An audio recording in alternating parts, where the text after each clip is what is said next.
मध्य प्रदेश का सबसे बड़ा मदनमहल से दमोहना का फ्लाई ओवर का लोकार्पण केंद्रीय सड़क परिवहन मंत्री नितिन गडकरी, मुख्यमंत्री डॉक्टर मोहन यादव और लोक निर्माण मंत्री राकेश सिंह के कर कमलों से शनिवार 23 अगस्त को किया जाएगा।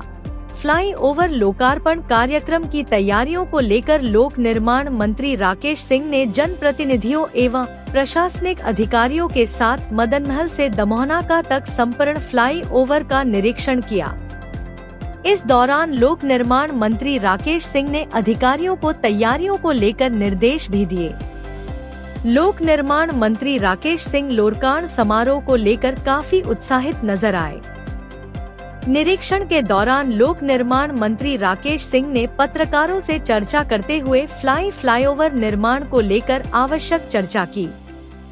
अटल प्रगति न्यूज से सिटी रिपोर्टर की खास रिपोर्ट। मैं ऐसा मानता हूँ कि जबलपुर को एक बहुत बड़ी सौगात मिले। इसमें केवल 2 दिन का समय बाकी बचा है और 10 साल का जबलपुर का संघर्ष अंततः रंग लाया है। 2004 के अपने घोषणा पत्र में जबलपुर में फ्लाईओवर बने ये संकल्प लिया था, लेकिन उस समय कांग्रेस की सरकार थी, तो इतना बड़ा फ्लाईओवर तो दूर की बात है, 10 करोड़ रुपए के काम की भी कठिनाइयां होती थी। लेकिन जैसे ही 2014 में माननीय मोदी जी प्रधानमंत्री बने और इंफ्रास्ट्रक्चर पर पंख लगना शुरू हुए, माननीय गडकरी जी भूतल परिवहन मंत्री बने, तो वे जबलपुर, मैंने उन्हें आमंत्रित किया था, वे जबलपुर आए और एक बैठक हमारे ही निवास पर हुई थी जिसमें जबलपुर के डेवलपमेंट को लेकर सारी चर्चाएं थी। उसमें ये फ्लाईओवर, जबलपुर में रिंग रोड और जबलपुर से अमरकंटक होते हुए बिलासपुर का नेशनल हाईवे, रोपवे हमने उसमें बाद में जुड़वाया और लॉजिस्टिक पार्क भी बाद में जुड़वाया। तो उस समय पर फिर ये तय हुआ, ये बात है 2016 की। लेकिन 2016 में जब ये तय हुआ था तो ये मानकर ये घोषणा हुई कि ये नेशनल हाईवे है। लेकिन लगभग 5 महीने के बाद केंद्र में ये सूचना गई कि ये नेशनल हाईवे तो पहले था, अब नहीं है। और यहां से फिर संघर्षों की कहानी शुरू हुई। अंततः पूरा जबलपुर इसको लेकर एक था, सभी जनप्रतिनिधि एक थे और हमने मिलजुल कर ये तय किया कि इसको करना ही है। और माननीय गडकरी जी का मैं ऐसा मानता हूं कि जितना सहयोग रहा है, माननीय मोदी जी देश के प्रधानमंत्री नहीं होते, माननीय गडकरी जी भूतल परिवहन मंत्री नहीं होते, तो ये हमारे लिए एक सपना ही रहता। और तब जाकर मध्य प्रदेश के सबसे बड़े फ्लाईओवर पे हम आगे बढ़ पाए।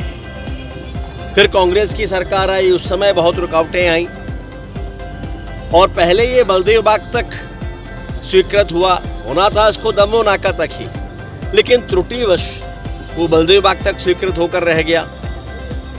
फिर शायद सीआरएफ के इतिहास में ये भी पहली बार हुआ होगा, एक तो देश में इतना बड़ा केबल स्टे ब्रिज जो रेलवे स्टेशन के ऊपर है, अकेला ही है। और सीआरएफ की राशि से बनने वाला इतनी बड़ी लागत का ये ब्रिज भी देश का अकेला है।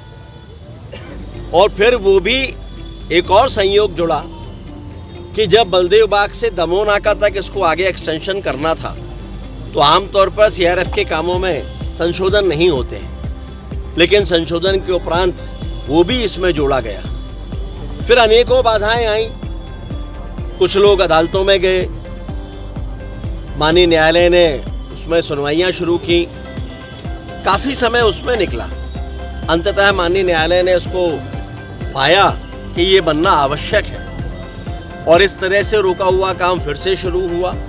तो एक लंबी यात्रा इस फ्लाईओवर की है, लेकिन मुझे ये कहते हुए खुशी है कि जिस जबलपुर को कभी बड़ा गांव कहा जाता था, 2004 में जब मैं सांसद बना तो उस समय एक बड़ी खबर लगी थी एक अखबार में, जबलपुर एक बड़ा गांव। अंततः आज मध्य प्रदेश का सबसे बड़ा फ्लाईओवर यहाँ पर बन रहा है बन चुका है। देश का सबसे बड़ा केबल स्टे ब्रिज इसमें है।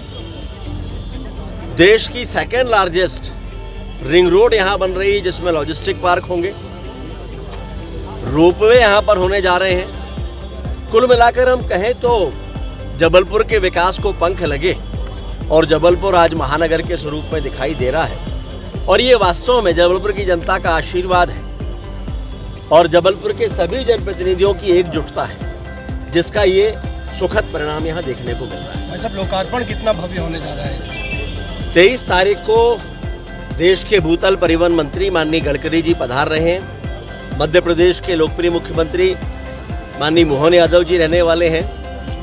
हमारे प्रभारी मंत्री जी भी इस पर रहने वाले हैं। कुछ और भी जनप्रतिनिधियों के आने की संभावना इसमें अभी है, अभी फाइनल नहीं हुआ है, लेकिन कुल मिलाकर हम कहें तो ये 3 लोग तो निश्चित हैं जो उस दिन रहने वाले हैं। माननीय गडकरी जी, माननीय मुख्यमंत्री जी इसका लोकार्पण करेंगे और हम सभी इस ऐतिहासिक अवसर के साक्षी होंगे।